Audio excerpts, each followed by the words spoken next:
There came a time in David's life when Absalom rose up and stole the hearts of the people of Israel and began to turn them against God's one anointed man. And David fled Jerusalem. As he walked up the Mount of Olives, he wept, a rejected king. Several hundred years later, the Son of David, our Lord Jesus, walked up that same mountain, a rejected king, weeping over the city. But in reality, it was Christ that was rejected both times, because Christ was in David. That was God's anointed man of the hour, and to reject that anointed man was to reject God himself. We know these things. We have for years. But it appears that the great shining light that is our faith is being tested. It appears that those who have not eyes to see or ears to hear are seeking to deafen and blind those around them with their doctrines of lies and contradictions. So I want to ask you all something here this morning. What is it that holds you to what you stand for? Why do you believe what you believe? Is it because it's what you've always been taught? Is it because you know nothing else? Is it because your parents or your pastor have always told you so? Or is it because you have had your own personal experience with it yourself, and because of that, you cannot help believe what you believe? If you had a relationship with somebody that you loved so much, that you both shared your innermost secrets together, you knew this person inside and out because of the relationship you both had together. And then what if someone came along and tried to tell you that none of it ever really happened?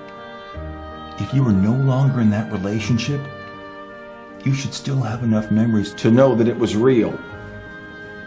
But even then, you just might be able to be convinced that the relationship never happened. But what if you were still in the relationship? You still saw your lover every moment of the day. If that was the case, this person wouldn't stand a chance of deceiving you. They're obviously trying to convince you of something that they know nothing about. And these people that go around and try to tell us that they have seen the light and that Brother Branham and the message is wrong, do you think that's going to shake the faith of someone that's still in the relationship with Christ, hidden under the Shekinah glory, knowing in whom they have believed and knowing the true power that lays on those tapes? They might shake the faith of someone that's ended the relationship, but not those that are still in it. Their faith will strengthen all the more. Ask any Muslim. It would not enter their minds to question their Quran or their prophet. Yet how many in the masjids tear down the very prophet they claim to follow? They corrupt the very message they claim to believe. What the denominations have done to the Bible, so has men done to this message.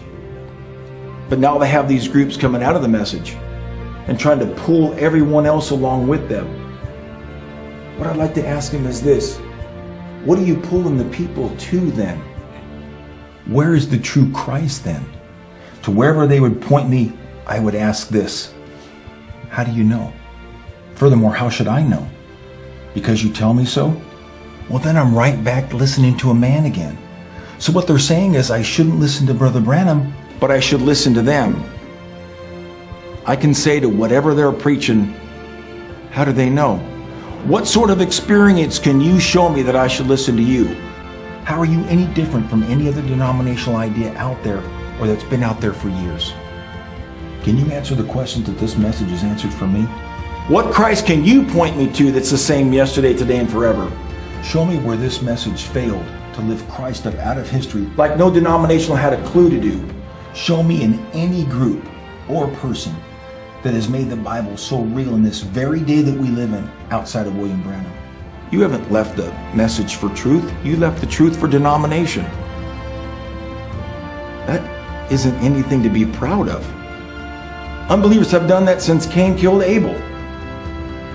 You think your little stand is some unique, honorable quest, when in reality the devil's laughing at you. When in reality the devil's laughing at them and doesn't even worry about them anymore.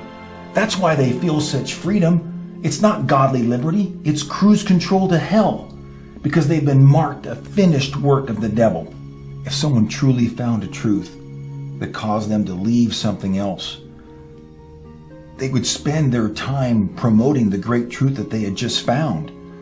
But when all they do is talk bad about what they came out of, it just shows they didn't find the truth at all. They just came out of what they didn't believe anyways. And they're trying to pull these people out of what they call Egypt, but they have no promised land to take them to. They're all going to die in the wilderness, just like the false teachers did back in Jesus' day. They left the true Christ for a worldly denominational Christ, which is the devil.